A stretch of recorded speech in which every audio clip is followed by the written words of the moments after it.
All right, on this episode of the LPDS, we got a couple of LPDS universe updates. We got some current events, current trends that I want to talk about. I have some questions. I'm curious. I want to get get your takes on some of this stuff. And we got the junction is going to be mostly updates and an interesting encounter I had with a fellow at the gym earlier in the week. All that plus a cage fact coming up right now.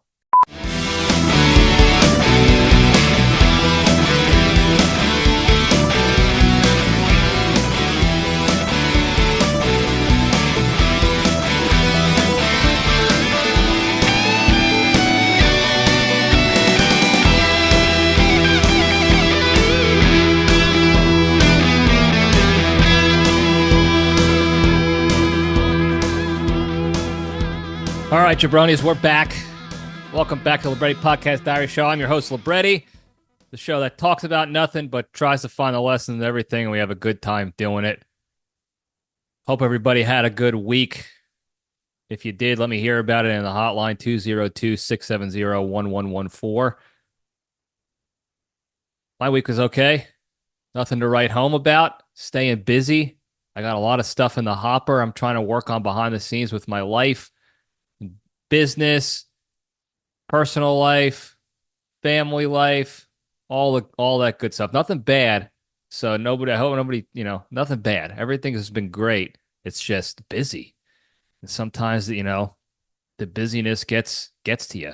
So I'm really teetering on the edge right now of it getting to be too much and things are going to fall off. So I have to make sure I find that balance here. I think it's going to happen soon. We got a good plan of attack to ensure every priority is being focused on at 100% without anything falling off. So I say balance, but I don't really believe in balance. That's more of a topic for the Spearhead Leadership podcast, which we'll talk about more in the Junction. But yeah, I'm not a balance guy. I am a priority person. And if I have my list of priorities, I dedicate 100% of my effort to those priorities at any given time. So all I do is I really segment off my time and energy to those different priorities. And when it's that priority segment and that time block, I'm all in on that and nothing else. So if I'm doing something for business, it's all business for that time window. It's all family for the next time window. It's all dating for the next time window. Whatever it may be, that's how I like to do it. Some call that balance. I just call it prioritizing and deprioritizing. Everybody has their own way of doing things in their own terms to call it, but that's what I like to do. Anyway, busy week, and it's going to stay busy, but I think I'm going to be able to handle preventing any sort of burnout or crashing going on. So that'll be good. Anyway, let's just jump right into the events of the current events. I don't know what I feel like Michael Scott right there. My how the turntables when I just got the saying wrong. Let's talk about current events because I don't want to blab on too long. I want to go work out and get my pump on and do all that stuff that I do in the evenings, especially on a school night. Well, it's not really a school night that I'm recording. I'm recording on a Friday. But I would like to go to the gym and take care of some other stuffs. And I always catch myself blabbing about things. And I know it's my show. I can keep it as long as I want, do whatever. And the people who tune in because they like to hear it. I appreciate that. But I also don't like to blab on for too long about any given thing. So I just kind of go off the rails sometimes. I get it. Once I get going on a topic, that's it. What I like to do is stop with the thumbs up on YouTube. I didn't put a thumbs up. What I like to do is I have a couple of topics I like to discuss, and I don't have any notes for them. Back in the beginning of the LPDS, I basically had a script. I picked a topic and I wrote out the entire sort of monologue of how what I want to talk about, any jokes I wanted to sneak in there. And For the time period, it was very good and effective for me to get my thoughts out and be able to present some form of entertainment to the people out there, which is part of the goal of this whole thing, obviously. But it wasn't. It was becoming a script, exactly what it was. I did it in the beginning because I found myself writing down a topic and then just thinking in my head while I was being recorded on what I was going to say. And the whole goal, the whole big goal of this was to be able to think on my feet and verbally express those thoughts in a pretty decent pace. Now, I know there's some people out there who still think I'm too slow with how I communicate out verbally. That's the person who listens on 2.0 speed or whatever it is. Go listen to anything on 2.0 speed. It's ridiculous. I listened back to old episodes of the LPDS on 2 speed. I don't know. That's just noise. It's just high pitched noise. You're not hearing anything, and I don't want to hear the whole. Well, I could take an information and critically analyze it and get it all. That quickly. I'm a robot. You're not a robot. I know you. You're not a robot. You're a guy. You're just a human guy. So, anyway, I'd like to think I'm on a decent enough pace at this point where the script was becoming an extra effort for no reason. I already had the stuff in my head. I was able to communicate it out loud. Some of the jokes are good. Some are garbage. Sometimes the topics get out of hand. But I think we're doing a little bit better than we started off in the beginning, especially if you go back and listen to some of those old episodes. I might revisit some of those topics because I feel like I can do them more justice now that we're years down the road and it's not a script. It's not. I didn't write down notes ahead of time. Now I just have the topics up there on my screen, and I read the topic, and I just start riffing. So I put a couple of topics down, thinking, oh, in case I have nothing to say about this particular subject, we can move on. I got enough of a list to get a good 30 minutes, 45-minute episode in. And what ends up happening basically every time is what I'm doing right now, is I'm honed in on one topic. Things are flowing in the brain. I'm spitting them out on the mic. And the next thing you know, 30, 45 minutes runs by and I only have one topic I discuss. And there's 5 more I want to get to. And then you got an hour and a half episode that I could have maybe spread those topics out across. But here we are. That's the LPDS. That's what we do. We hit record and we get going, folks. So with that, there's a couple of things I want to talk about. First, one of the funniest things, and I don't know if it's fake, if the guy was a plant or not, but one of the funnier things I've seen in a little while has been the most recent Wheel of Fortune episode. It's not really the most recent episode, but the most recent viral clip from Wheel of Fortune, the game show. And if you're not familiar with Wheel of Fortune, go Google. I'm not explaining to you a game show that's been around for decades. Ryan Seacrest is the host now. Pat Sajak retired. And there was a guy on there, and I think people have seen the clip. If not, I'll see if it's on YouTube, and I'll post a link up on here. It'll be top right of your screen on YouTube.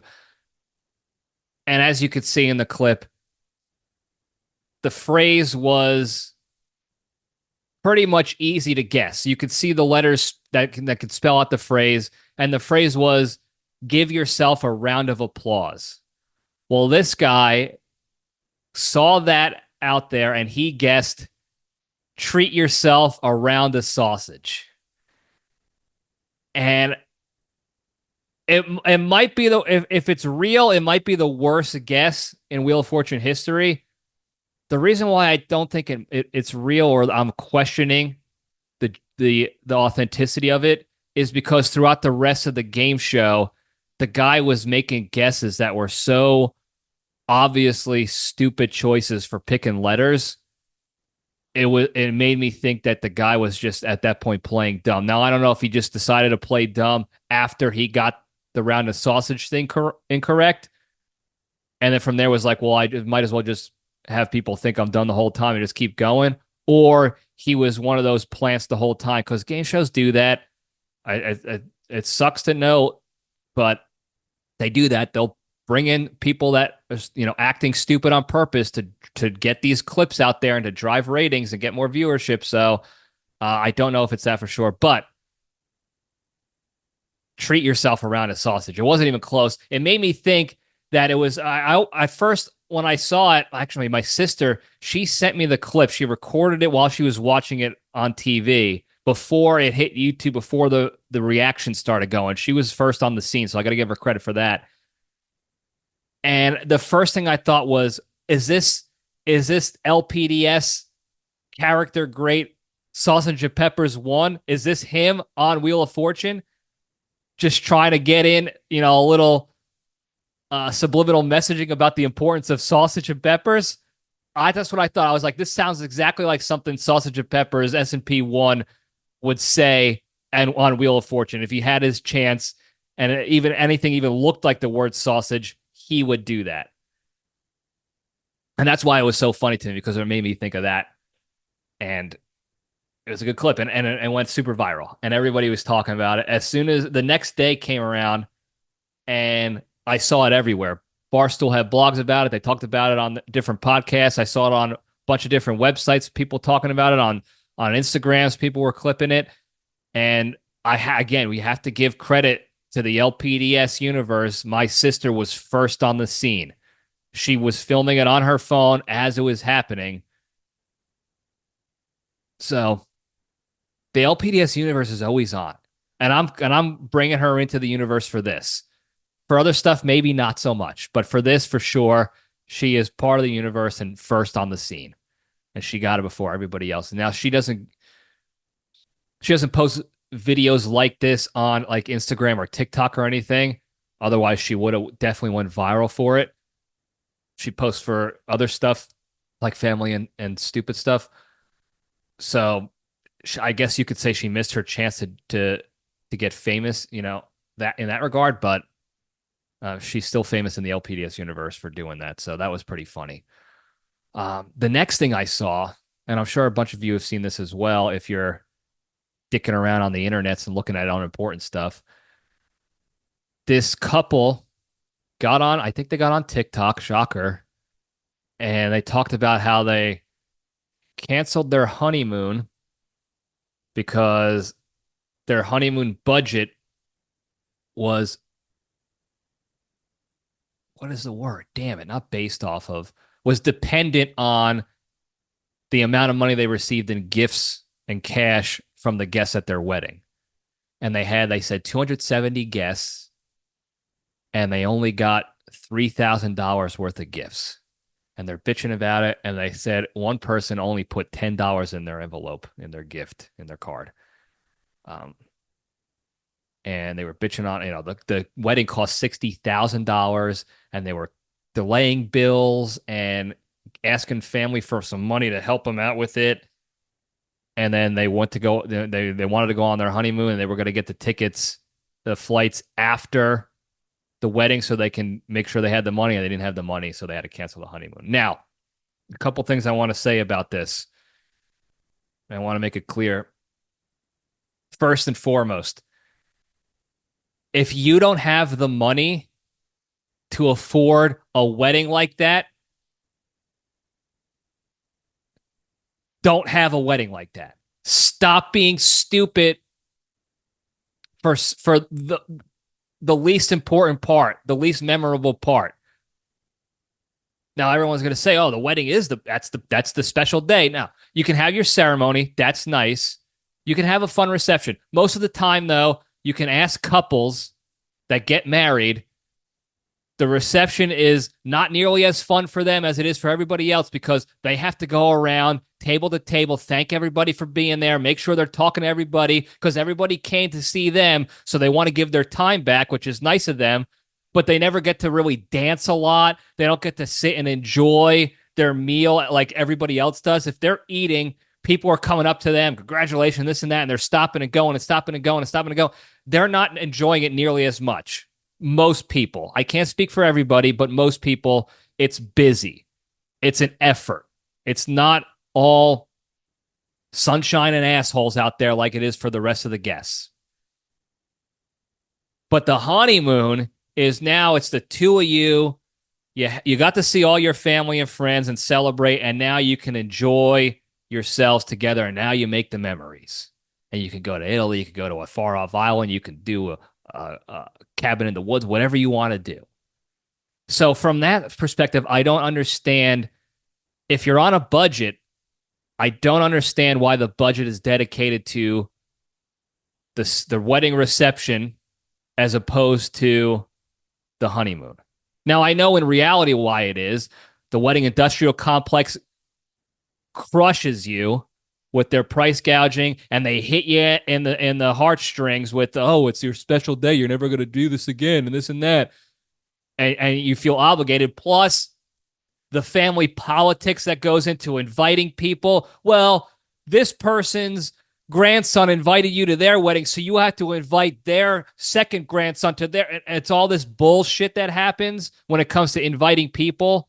I mean, they had 270 people at their wedding. That sounds cool to have all that family and friends there, all those people there for a gathering, but not when you can't afford it, and not at the risk of your emotional stability and health and financial stability. Just because you got to listen to the politics and you got to feel guilted into inviting people you don't even talk to. There are people that I haven't talked to in 2 decades.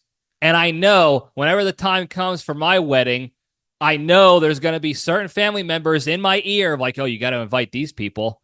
Like, why? I don't even know them. It's been 20 years since the last time I talked to them. They're basically strangers to me. So I don't understand that. I don't have the brain circuitry to connect why I need to do that. Maybe my gal, my future soulmate, will be able to connect the dots for me and it'll make sense. I don't know. But if you don't have the budget, don't get pissed and cry and bitch and moan on the internet that you can't afford your honeymoon. You chose all this. The only thing out of your control was the amount of gift money that you received. And it's almost out of your control. If you had a registry that people can buy gifts off of, you shot yourself in the foot with that, because I bet you people got gifts off the registry for you and instead of bringing cash. Otherwise, if you just said cash only or no registry, you have 270 people there. You figure $50 to $100 a head, depending on things. Now you're sitting pretty good when it comes to the money you have for your honeymoon. Maybe. But you can't be bitching online about it. Now, I have a couple things to say about the $10 gift guy. Stop with the thumbs up on YouTube. Damn it. On one hand, you got the $10 gift guy. You don't know nothing about him. People just assume that's a cheapskate, whatever. And I agree with that side as well. I can empathize with that mindset. I can also empathize with the other side of the coin on this one, being the only weddings I've been to, I've been as a guest or a groomsman, as not the groom. So I've traveled to weddings. I've bought different clothes and shoes specific for weddings, depending on what the themes were for the stuff. And I can tell you firsthand, there are absolutely times where you spend so much money on logistics and clothes and lodging and all this stuff to get to a wedding, to be physically present at a wedding. You're straight out. You're straight out of cash. There is one wedding in particular, and I feel bad about it because he's a friend, and I'm gonna I always repay debts. I don't consider this a debt, but this person gets got their what they deserve as far as gifts go later on in life. But during the wedding, it cost me I want to say close to $2,500 for travel. I had to get a special shirt for the tuxedos we were wearing. I had to get a separate outfit for the rehearsal dinner we had to do. the lodging, all the meals and travel, that entire time frame I was in at the location, 2,500 hours pretty easily was spent on all that. And this was at a time when I did not have $25 handy to go pissing around. So they did not get a gift. They got a card, and it basically was like, my presence is the present for now because I have nothing to get. Like, I am out on my ass. I had to go scrounge for cash to pay my bills the next month until I got another work check in. I was hurting bad. And it's happened a couple times before. And I still felt bad. What I like, so I can empathize with that side, but also like I had $10 I could have put in there. I'm not going to put $10 in because that feels a little like that's almost like a slap in the face. Maybe what I did was also a slap in the face. I don't know. I haven't ever talked to the guy about it specifically. We're still friends. So maybe he's waiting for my wedding so he can stick it to me in revenge. I don't know. But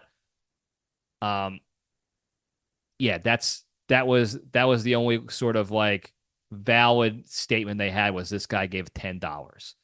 So I don't know. I don't know what the guy's story was. I want to give him the benefit of the doubt. Maybe he spent 2,500 hours and that's all he had to give. Mind you, that was the same like wedding weekend. We came across an extra pile of cash, if you will, to be able to cover some of the other expenses, and it still cost that much. So it was a lot. It was a lot. So I can empathize with those people who aren't given a lot of big cash gifts if they have to do a lot financially and logistically to physically be present. So, these are all factors in weddings and stuff. This is why I hate the idea of weddings, and I hope by the time I get married, I'm just rich beyond my wildest dreams, so nobody has to worry about it. If I had it my way, when it came to a wedding, I have to have, and this is all predicated on I have to have the money for this. If I don't have the money for this, we're doing something different. We're going to a contingency plan, courthouse wedding, maybe a reception down the road when we have the money, we can bring people all together. But if we could do it in one shot, if there's the money to do it in one shot, I want open bar. I want the groomsmen and the bridesmaids to be covered. Travel, clothing, if you have to get a certain suit or tuxedo or a dress, lodging. I want you to be there. You guys are that important for us to have you in our wedding. You're getting that treatment. Everybody else who has to travel in and get hotels, block off as many rooms as possible at the hotel and get them a discount on it. Not just save the room, but get them a discount on it at the very least. Because we want people to want to be there and not feel like resentment or angry or obligated to go and have to spend money and time away from other stuff that is more important to them or whatever. We want people to want to be there and enjoy themselves there. So I want to be able to have the money to finance that.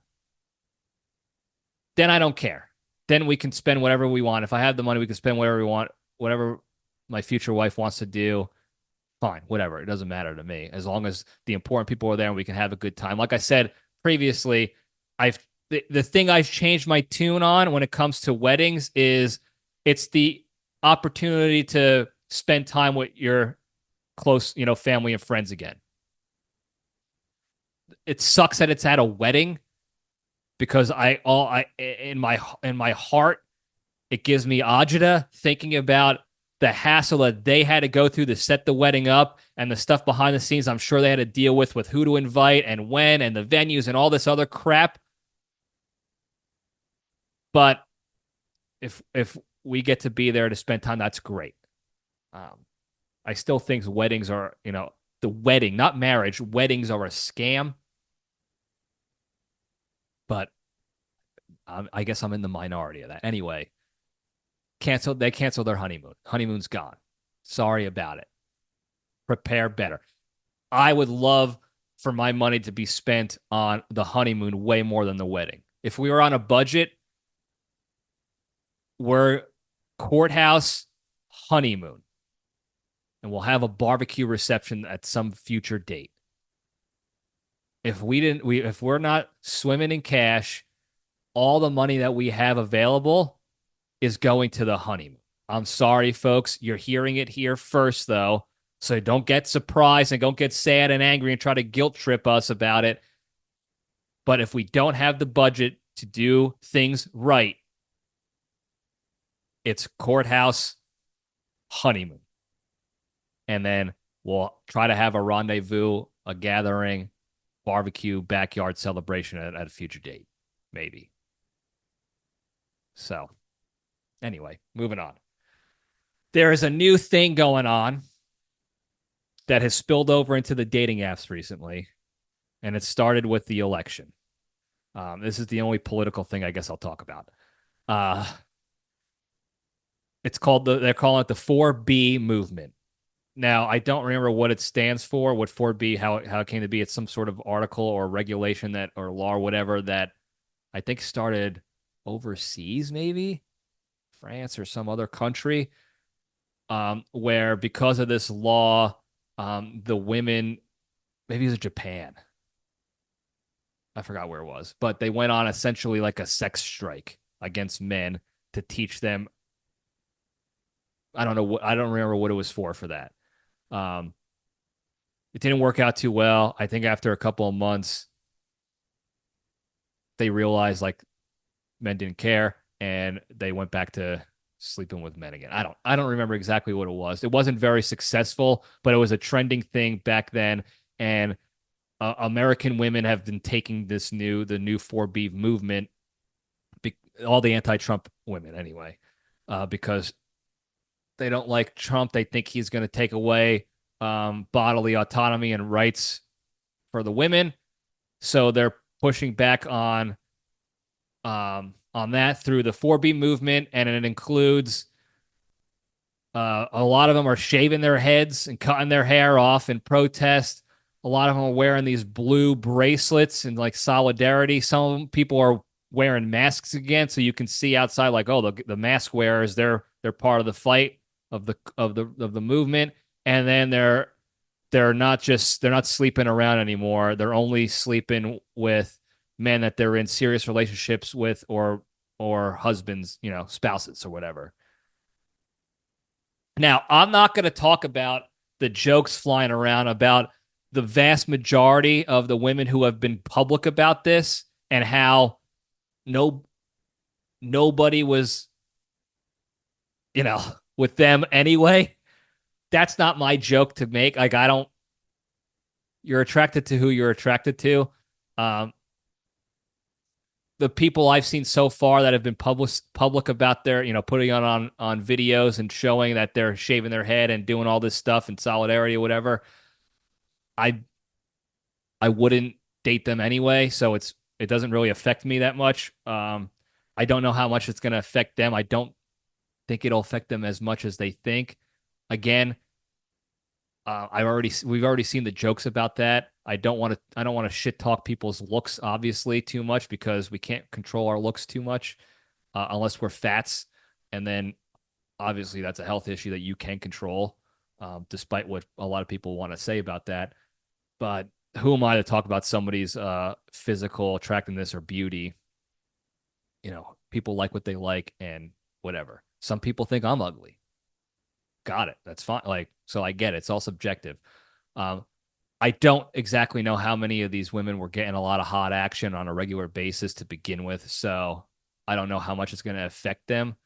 I do think it's a little weird that these people have been claiming that Trumpy Bear is, the next Hitler, and he's creating this, and he has this cult MAGA following and all this stuff. And then they've created their own little cult, essentially, with bracelets and mask flair. And the abstinence movement and shaving their heads, and it's like you're doing cult stuff to fight cult stuff. I don't get like there's irony there that I don't understand.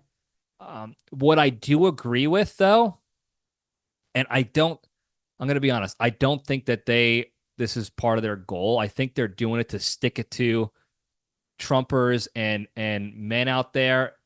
I think that's what their goal is, to really show them like, that's it. We're taking it away from you men and you can't have us now. But to be honest, I think this is going to be a good thing because the majority of men out there, I would like to think, are good men. And they're not looking to just sleep around and find slut women or slut people to go and bang and do sex with, and that's it, and not, and leave them and be careless when it comes to protection and respect and all that stuff. That obviously happens still, unfortunately, but I don't think it's the average. I don't think that's the norm. I think the norm is people want to not sleep around. They want to be in significant, important relationships to find their soulmate, their missing puzzle piece, their lobster, whatever you want to call it, and just be with that one person. So in that regard, a lot of us men are almost applauding the 4B movement because that's what we wanted anyway. I'm speaking for some of us men. I'm speaking for myself. I don't want somebody I'm dating to be loosey-goosey like that. Just like I'm not being loosey-goosey. Like they don't want me being loosey-goosey with it either.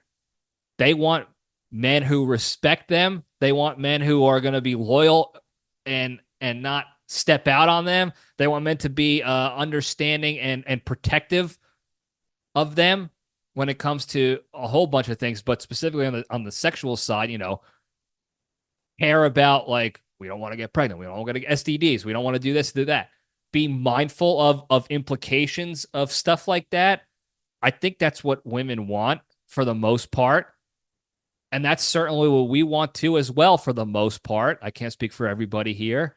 So I almost applaud that 4B movement because it aligns a lot more with what I'm looking for in a woman, and what I think they're looking for in a man is somebody who's not going to go sleeping around, somebody who's gonna care about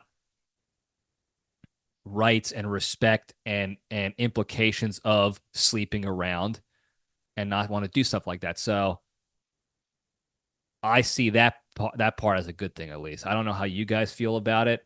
Like I said, there's a lot of funny jokes and funny memes out there that people are making. So it's entertaining in that regard for sure. But I think it's going to backfire on them because it's cult-like behavior to fight what they're saying is cult-like behavior. So you can't do that. That's hypocritical. That never works out. B, I don't think the particular people that are most vocal about this there's not going to be any effect. There's not going to be any change in their lives. I don't think a lot of people were going after them. I don't think they were going after a lot of people to begin with. It's like an incel dude living in his parents' basement, swearing off women because he can't get women. That's kind of what it's like for a lot of these people. The people that you're seeing post online about it. That's what I'll say. And the people so far I've seen on the dating apps that joining the 4B movement until I find a real man, those people so far don't come across as the people that were getting a lot of hot action beforehand. So I don't think it'll have the effect that they're looking for. I hope what they all do is they also see the positive that I'm seeing is that, yeah, we're shifting the mindset back to respectful, serious relationships, not sleeping around, not the hedonistic approach to dating that we've gotten to. So we'll see how that goes. I hope this works out positively without anybody getting hurt or without it backfiring in a really bad way. So if you have thoughts on it, let me know. Hit the hotline 202-670-1114 and we'll talk about it, because this stuff it's out there. It's happening. It's going on, whether we like it or not. So, and it's affecting our lives. This is the stuff that's actually affecting at least my life, because I'm seeing it on dating apps. So now I have to navigate this movement. So it's curious to, I'm curious to see if stuff like this is affecting other people and how it is. I know a lot of people that listen to the LPDS are in relationships, or they're married already, they have families, so no factor. Got it. That's fine. I'm curious though if people who are in relationships or marriages are following the 4B movement. If there's women out there that are part of the movement that listen to the LPDS, I'd like to get your take on it. That'd be awesome to hear how it's, how what the cause is. Maybe I'm missing something. Maybe I'm getting something wrong here. So let me know. But interesting stuff here, folks. That's all I'm going to talk about when it comes to politics. The other stuff is typical garbage. So anyway, let's get into the good stuff now. We'll step into the cage. Okay, let's run. All right. Today's Into the Cage segment is proudly sponsored by Cream Pie for Men Facial Cream. Fellas, are you tired of seeing women out there with incredibly smooth faces looking radiant, and you're mad that all the good skincare products that are out there are for women only? Well, now you can up your face game with the all-new Cream Pie for Men Face Cream. Made by men for men, CFM Face Cream is a custom-made cream that attacks the rough skin of a man's face to give it that silky smooth feeling we've all been looking for. Made from an all-natural proprietary blend, Cream Pie for Men is guaranteed to load your face with the nutrients it needs, so you can feel satisfied and relieved knowing that there's finally a facial product you can use without the stigma. So to get facialized the right way today, visit www.manpies.com and use the promo code SHMUSHMAKI for 29% off your first bottle of CFM facial cream.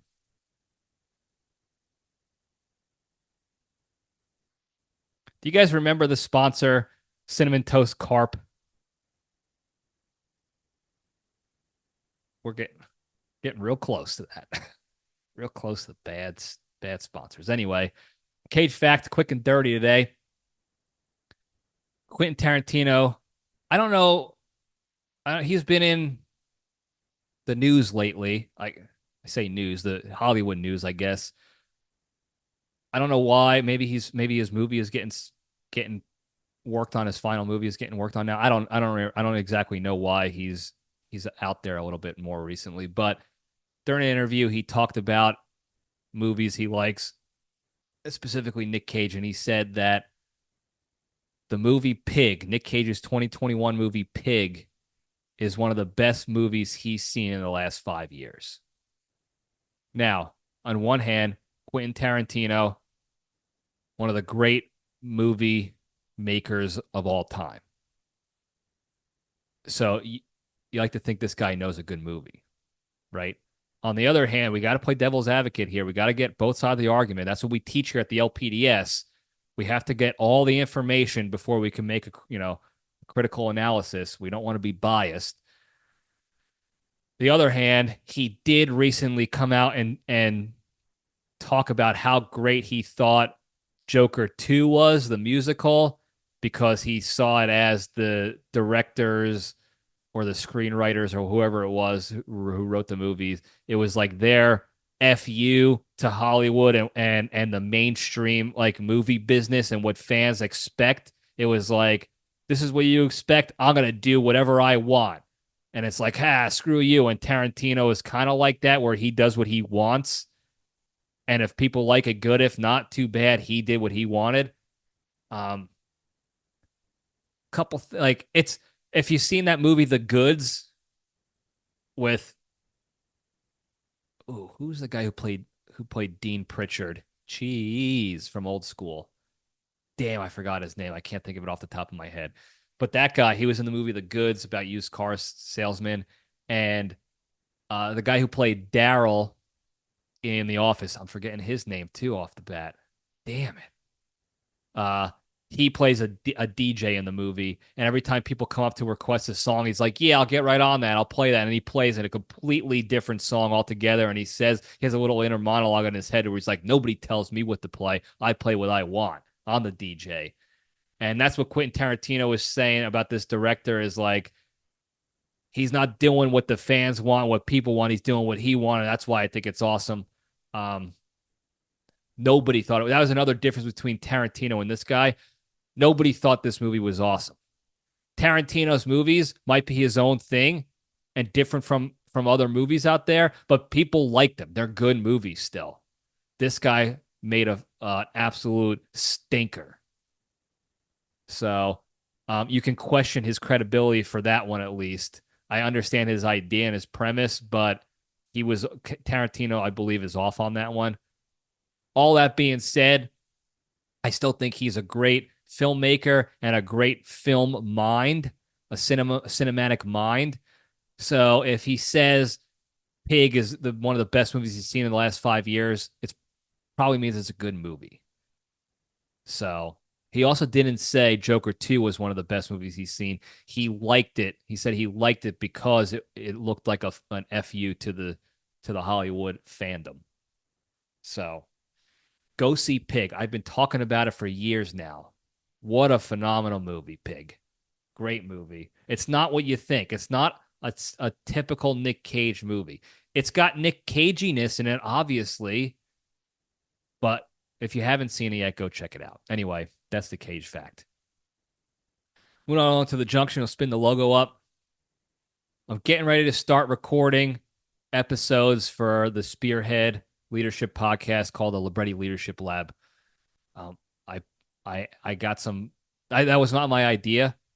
I put out a feeler to important people in my life, and these people who are very smart people, I take their opinions strongly all the time. Even if I disagree, I always take it in because they have a lot of good stuff to say, and they all like that.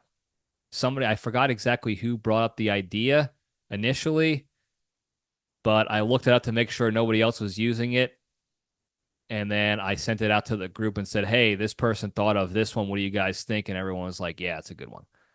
So it's going to be called the Libretti Leadership Lab. I personally, for stuff like this, maybe I have imposter syndrome. For the LPDS, this is fun.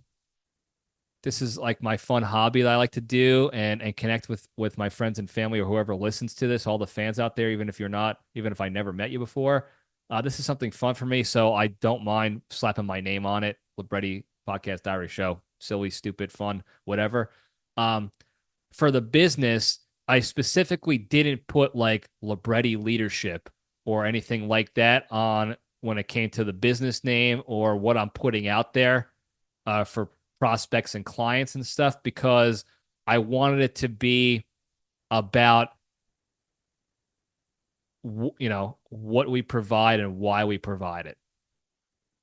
I wanted it to be about the leadership and providing quality leadership development for people and businesses so that they can get better and see more success in their lives. And Spearhead is, tip of the spear at the front, the forefront of things, and leadership is, top. In my mind, it's at the forefront of everything. It's the answer to everything. Any problem you have in your life, leadership. So I want it to be about that and not about me. But my top advisors, like I said, very smart, very wise people. They're like, it's fine, do it. So that's what we're gonna do. So I'll do a lot of batch recording of episodes because it'll just be topic based. It won't be current events based.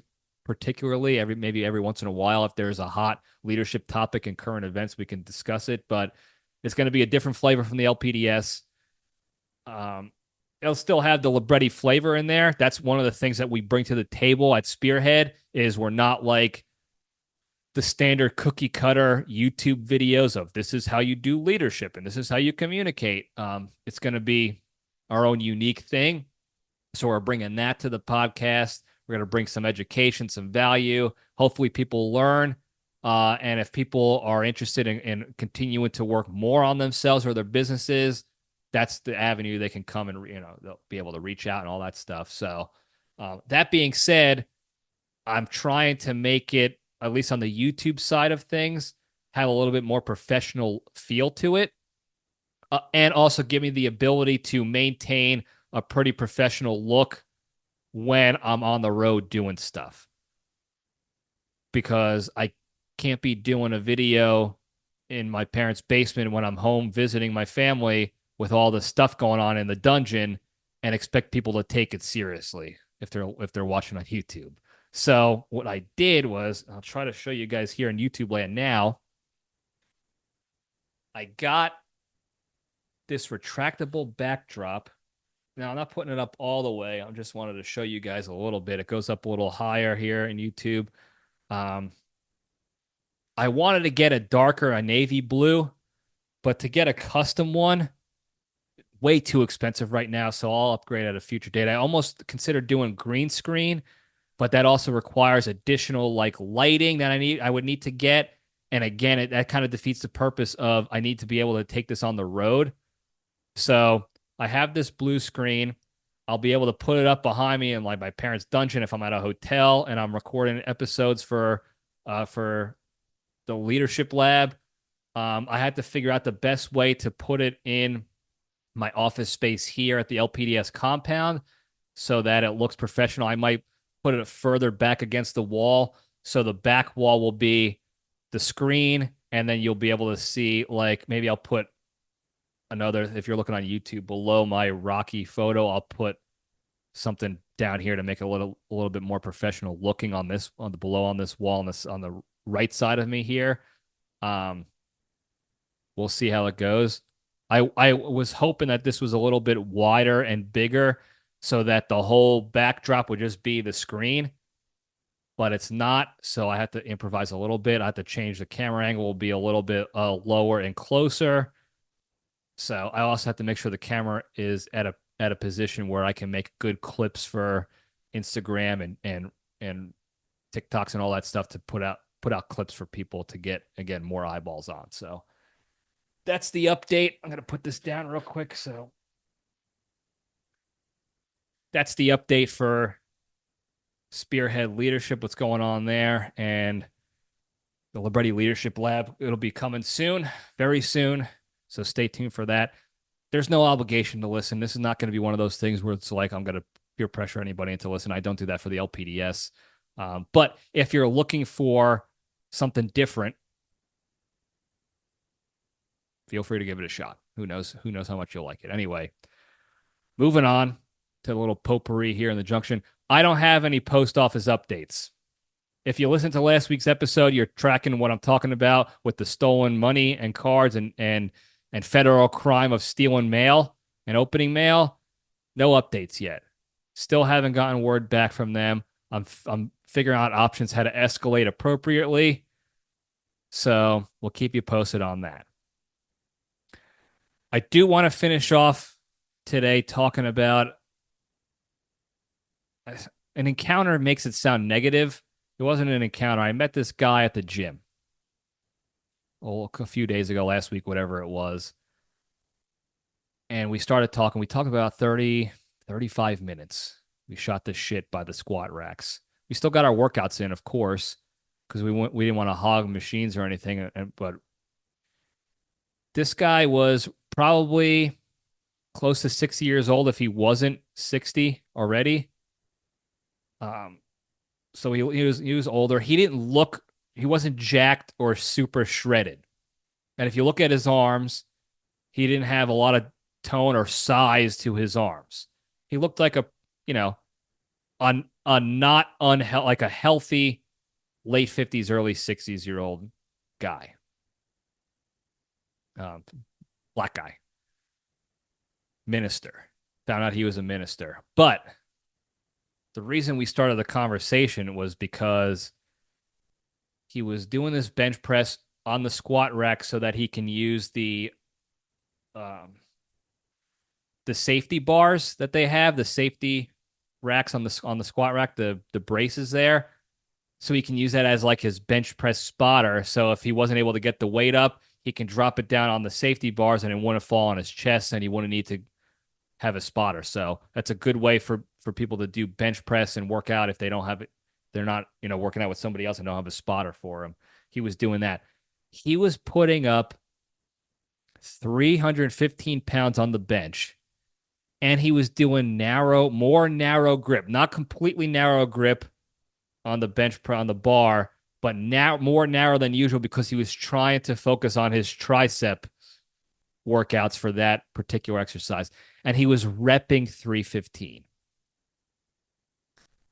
Again, late 50s, early 60s-year-old dude, didn't look particularly big. So I had to give him props. I gave him a fist bump, a pound of potato to let him know, like, hey, that's tough. You're tough. Oh, good on you. And that's how we started chatting. He was talking to me about working out. Come to find out, he was a contractor who, in the fitness community, but he would get hired by the different special operations teams in the military, the SEALs, the Rangers, Green Berets, Air Force combat controllers, and he would fly out to the different bases at any given time to prepare them for specific goal fitness things that they had to be able to do. And they couldn't tell him the missions that they needed to do, what they needed to do. They couldn't tell him why they needed to know this stuff, but they were like, hey, our team needs to be able to carry 200 pounds for 3 days straight. We need to be in shape for that. So we need the expert to come in and get us in proper shape without people hurting themselves to get ready. So that's what he would do for his career. And then after he did a ministry, he's a minister now, among other things. I think he does some other stuff as well, but he's a minister now. So he was talking to me about some of the stuff he experienced in his life and where he got to go and who he got to talk to. And again, this is, the election just happened. So a lot of turmoil, a lot of chaos and division and opposition and people hating each other because of who they voted for. And that was the thing. The theme of his message, or what we were talking about, was his experience working with the military and having family in the military, and me being a military member, a vet. He was like, that's one thing that the military does pretty well. And in my opinion, I agree. I think they at least did it extremely well, was they brought you together. They made sure, again, I can't speak right now. I've been out for a couple years. I don't know how it is. It wasn't going well for me on my way out. One of the reasons why I left the military, but for the majority of the time I was in, nobody cared about your political views, your race, your sex, your gender, what your opinions are. Like, we all just came together and we had to be part of a team and accomplish missions together. And it created that mindset of everybody you meet is an opportunity for a new friend and a new, wingman, PIC, someone you can work with, whatever. There was no there was no stereotypes associated with anybody. I mean, there's military stereotypes, obviously. We have stereotypes in the military. But when you got there, you go through basic training, you're all just basic trainees. I don't know what they call them in different branches, but you're all just a bunch of broke dick cadets, and the instructors are yelling at all of you, and you got to figure out, they're telling you what to do, and you have to go figure out together to do it. You're all getting yelled at together. It doesn't matter, again, if you're tall, short, fat, black, white, yellow, red, pink, whatever. It didn't matter. Any of that stuff all that matters is that we had to get through this together. That was the only way we're going to get through it, is coming together and learning from each other and learning from our experiences and working together and building relationships with everybody. And that was what he was touting so much about his time working for them, supporting the military in his world because it changed his mindset on things. And he sees the chaos and division that television and the news and the politicians are pushing on people, and how easily people have forgotten here in America because we have it so good. It's easy to forget and take, we take things for granted. It's probably, why we talk about the big three all the time. We'll get into that later on. But it's people have forgotten that sort of mindset of we're not, we're all just people trying to figure out and make it. Especially here in America, we're the same country, same people. We're Americans. We all want our country to be prosperous and great and secure and safe for us to live and grow and have families and thrive in. We all want that thing. So why don't we come together, take a page out of the military handbook and come together and forget about all the other quote unquote differences or perceived differences and come together around this common goal. And that's what he tries to spread in his sermons and when he meets new people. And he told me a story on how he got sort of like flipped the switch on his mindset, because I guess earlier on he wasn't feeling that way back when he was, in his younger days. And he said he was working with, I forgot what team. I don't know if it was the SEALs or somebody. I don't know who he was working with, but they were doing some stuff out in the woods. And maybe he was working, or maybe it wasn't one of the military teams he was working with. Maybe it was a foreign tribe or something he was working with, or he was doing a ministry with. But they were out there. They had to scrounge for food, and the team started taking the bark off of a specific tree. I don't remember what kind of tree it was, but for this particular tree, they have them here in America, so it's not an uncommon tree. But they turn the bark of the wood into soup. The way they boiled the bark and cut it up, it turned into almost like a noodles, he said. And he asked the guy, first he goes to me, he's like, you've been in the military, you've done some shit. He goes, have you ever had bark soup? I was like, Charles, fucking no, dude. Like, what's bark soup? It's are you talking tree bark? Like, no, why would I ever need to think about slicing bark off a tree and finding a way to eat it?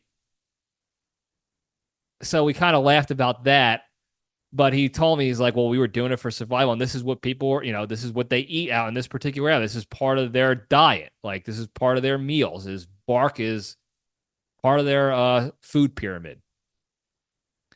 So he talked about, and he asked the people, he's like, what's going on here? Why the bark? What, you guys have more access to food now. And basically what they told him was, yeah, but we didn't, this is part of our culture now, or our team dynamic, because this is all we had at one point. And now our team dynamic is always, we're going to find, like, we're going to eat something. We're going to, like, no matter where no matter what situation we're in, no matter how hard of an experience we're having, no matter how scarce it seems the food situation and water situation may be, if we're deserted somewhere, the mindset is we're going to eat. We're going to find food somewhere. Always going to find food, even if they have to create food out of tree bark. And that's what they did. And he started connecting the dots to all the other experiences he's had on his ministries and working, so doing the fitness stuff with the military teams and all this. And they all sort of share that same mindset, is instead of woe is me, somebody come help me, this is somebody else's fault on why I'm in this predicament, or I don't have it as good as I want it to be. The mindset was always going to find food. And it started out as a literal mindset. These people needed food. They needed sustenance and nutrients so they wouldn't die. It was a literal survival situation. And it became a figurative perspective on life and a mindset shift for them of, no matter what. And you can use that same mindset for everything. You're going to a new job. I'm going to find a way to thrive. I'm always going to find food. This is a new situation I'm scared of, or I just got fired. Now I don't have a job. Now you're in that sort of survival mode. You're going to find it. You're meeting new people of a different ethnic background or a different religion or a different sexual orientation, whatever. Always going to find a way to find food. I'm always going to find food because you have to. Like that, if that's your mindset, is I'm always going to find the way to eat. I'm always going to be good in that regard because I'm going to do whatever it takes to get to that, to accomplish that goal. And that's what we were talking about is finding the best ways to help people shift their mindset to thinking that way of I'm always going to find food, as opposed to these people are monsters. I'm never going to be able to work with these people or talk to these people again, or they've wronged me, or I'm a victim and I can't get out for all these excuses and this and that. If you just apply that mindset to all these different seemingly negative situations, it will shift how you see things and how you approach things and how you action things in your life. And we spent 35, 40 minutes chatting it up. And I missed out on some stuff I wanted to do at the house after my workout because my workout ended up being 30 to 45 minutes longer than I wanted to initially. But especially in the heat of this election and what people are saying and the fact that the unity is still not even close to being discussed. It's not on the table yet because of the emotional upheaval that some people are in. It was a very refreshing conversation and a lesson that I wanted to bring to everybody here in the LPDS universe here in the Junction was how can you apply that mindset to something that's going on in your life that maybe you have been up to this point, perceiving as negative, or you're a victim, or it's somebody else's problem, or whatever it is, that you can take action, mental action, to change your mindset on it. How can you find food in that situation, in that otherwise dire situation? How can you find something to eat? How can you find the meal out of that? How can you eat? And that's all I have to say about that. It was a good conversation. Think about it. Just think about that perception, that mindset shift, and how you can apply it to just one thing. Just pick one thing in your life that you can try, that you can apply it to earnestly, and go for it and do it and apply it and see how things start to change in your brain. And speaking of all that, the big three, the three pillars of staying strong and being a better, happier, kinder, less stressed, healthier, more genuine human being, and spreading that positivity and goodness throughout the land.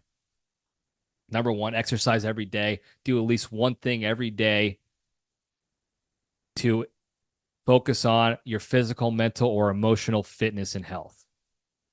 Number two, the hardest one to do, don't be a shitty person, be a kind person. When the opportunity arises and you got the emotions flowing and you want to be negative and you want to be shitty to somebody, even if you think they deserve it, or you think the world needs to be in this negative space, omit yourself from the situation. Take the LPDS step back, detach from those negative emotions, and omit yourself from the situation. That way you're leaving yourself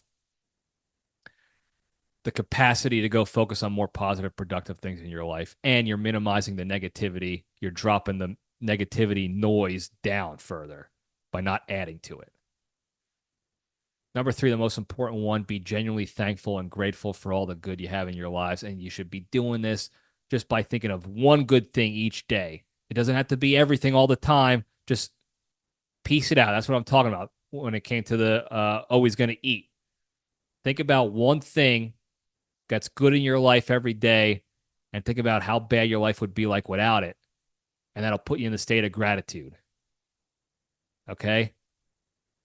So that's what I'm talking about. Just one thing, baby steps. You want to succeed in any new endeavor of self-improvement of any kind, learning a new language, learning a new instrument, becoming a more positive, productive person, time management, discipline, anything you want to do to get better at all in your life, the road to success is baby steps. It is not going to happen overnight. You have to understand that this shit takes time. And that time is going to be filled with you doing the small little things of importance each day. And it's not going to look like there's going to be progress being made. It's not going to look like progress at all. It's going to look like you're doing these things for nothing. But I promise you, if you follow the big three every day, one time a day, each of those things, and then eventually you start increasing that, and eventually you start increasing that, and eventually you start increasing that, you're going to go through and you're going to look back 3 months from now even. I mean, that's what you should really do. Take a log.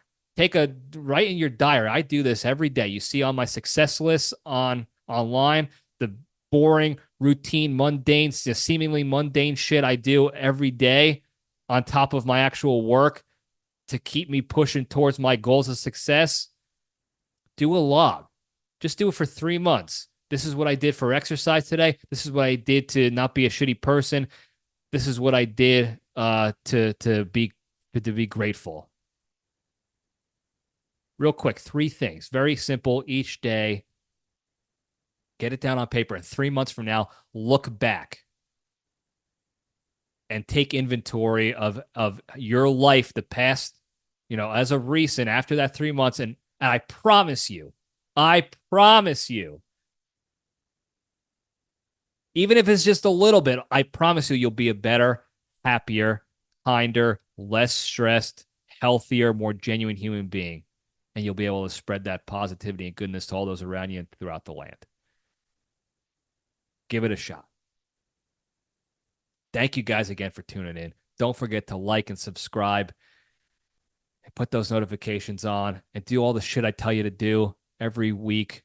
Hit the hotline 202-670-1114. I've been trying to sneak in the hotline earlier on in episodes because I realize most people once they hear the big three, they know they shut down. I see the analytics, guys. I know what's going on. I'm not mad about it, but that's why when you hear me put the hotline in the beginning of a show, that's why. Because I know when some of you hear the big three is on, that's it. Good night for those guys. They close out. I get it. It happens. But if you got this far, hit the hotline 202-670-1114. I love the hotline calls. Keep them coming. Thank you guys again. I love you all. Stay strong.